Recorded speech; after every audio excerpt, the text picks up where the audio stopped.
sur la chaîne Olivia et Samuel Manga.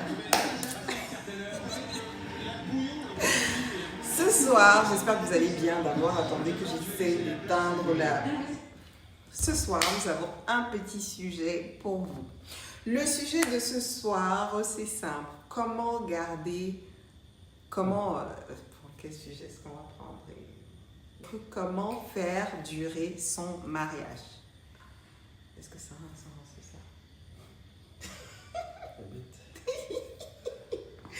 Bon, alors, le sujet, comment faire en sorte d'avoir un mariage heureux, un mariage qui tient un peu la route.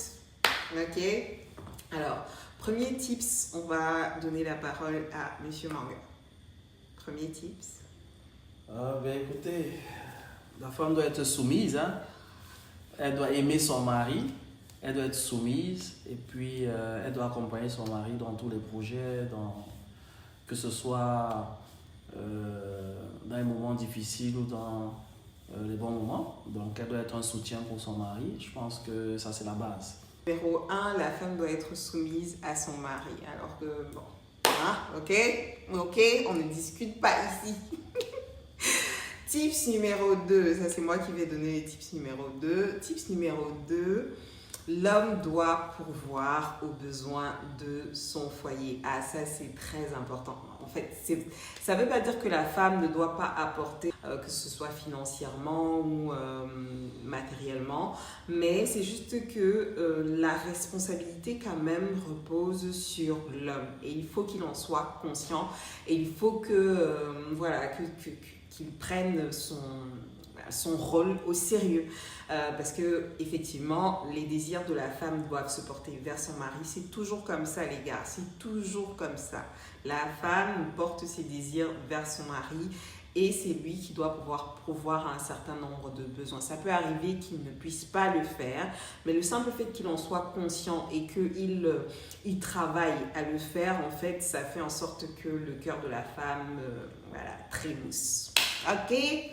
Allez, tips numéro 3. Juste le tips numéro 3 pour aujourd'hui. On va continuer. Si vous faites les likes, les partages et que vous nous dites si vous avez envie qu'on continue. Tips numéro 3, on laisse la parole à Monsieur Manga. Yo. C'est vrai que le tips numéro 2 là démontre encore une fois de plus combien les hommes ont de la responsabilité, une lourde charge. Alors moi je pense qu'en tips numéro 3, je parlerai plutôt de la femme comme étant un soutien inconditionnel pour l'homme. Et quand je parle ici de soutien inconditionnel, je parle de l'éducation des enfants. La femme doit apporter son soutien. La femme doit être un soutien, je vais dire que ce soit physique ou moral pour son mari, son foyer. Donc voilà, donc on va s'arrêter au tips numéro 3 qui est la femme doit être un soutien pour son mari.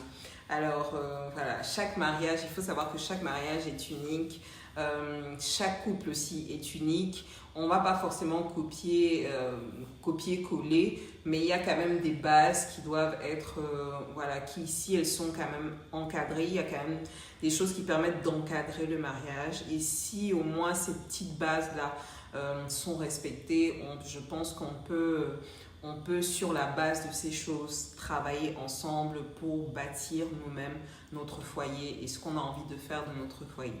Donc voilà, alors nous vous souhaitons une très bonne soirée. Nous espérons que vous avez passé un super moment à nous regarder. Nous allons vous revenir avec d'autres tips encore. Et à cœur ouvert, nous allons vous dire aussi ce que nous faisons parfois pas. Et voilà, allez.